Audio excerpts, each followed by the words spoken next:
نبی میری آپ سے یہ گزارش ہے کہ میری دادی جو اس وقت اللہ تعالیٰ کے پاس چلی گئی ہیں ان کے لیے دعا کروا دیجیے۔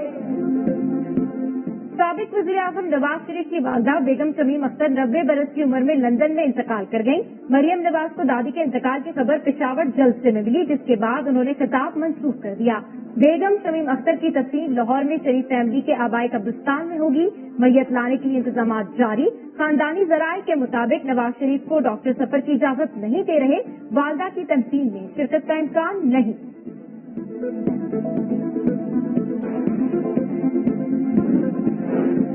لیگی رہنما عطا تارڑ نے کوٹ لکھپت جیل میں شہباز شریف سے ملاقات کی، والدہ کی وفات کی خبر سنائی۔ شہباز شریف آبدیدہ ہو گئے۔ عطا تارڑ نے شہباز شریف کی نواز شریف سے ٹیلی فون پر بات بھی کروائی۔ کہا شہباز شریف کی پیرول پر رہائی کے لیے حکومت پنجاب کو درخواست دی جائے گی۔ جسٹ خاکی پاکستان آنے میں 2 سے 3 دن لگ سکتے ہیں۔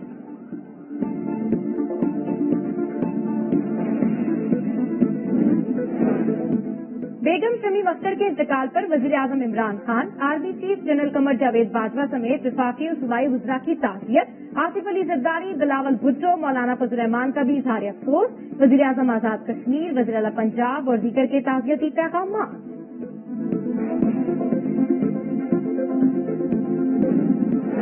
وہ ہمت نہیں ہے کہ وہ پوچھ سکے کہ پاپا جان کا ایمپائر ایک اسپیشلسٹ نے پوری دنیا میں کیسا کھڑا کر دیا ہے۔ اب ان سے جانے کا وقت آ گیا ہے کہ جنوری سب کے مہمان ہیں، جنوری کا آخری مہینہ ہے۔ پشاور کے ٹھنڈے موسم میں سیاسی پارا ہائی، حکومتی اجازت کے بغیر پی ڈی ایم کا جلسہ۔ بلاول بھٹو زرداری نے جلد حکومت جانے کی پیش گوئی کی۔ کہا عوام مہنگائی کے سونامی میں ڈوب رہے ہیں، جینا مہنگا اور مرنا وہ بھی مہنگا۔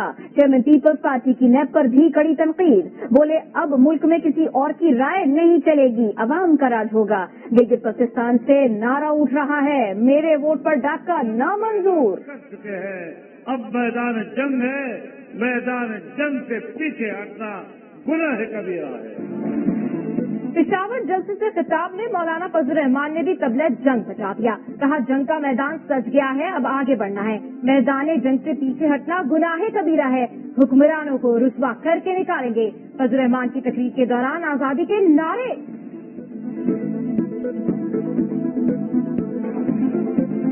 ہم لے کے رہیں گے، ہم لے کے رہیں گے، ذرا جان سے بولو، جلدی سے بولو۔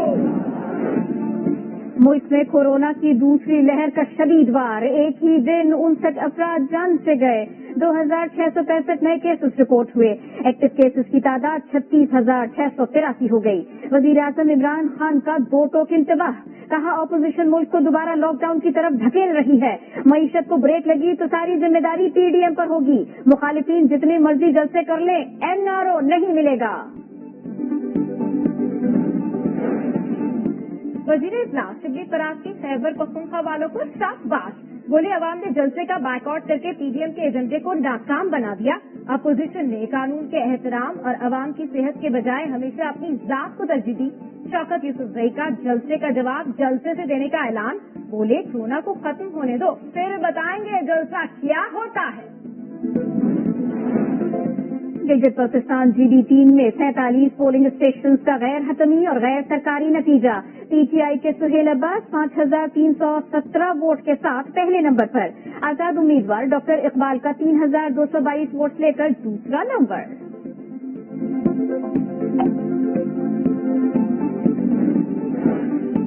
کورونا کی دوسری لہر، آزاد کشمیر میں 15 روز کے لیے مکمل لاک ڈاؤن نافذ کر دیا گیا، خلاف ورزی پر 10 تاجر رہنما گرفتار۔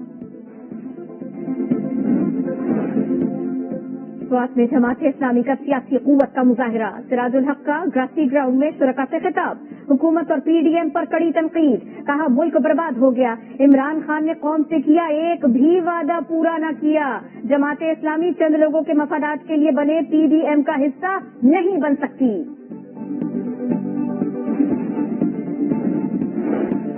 سیکیورٹی فورسز کا شمالی وزیرستان میں کامیاب آپریشن، 4 دہشت گردوں کو ٹھکانے لگا دیا، جھڑپ میں پاک فوج کا 1 جوان شہید، 2 زخمی۔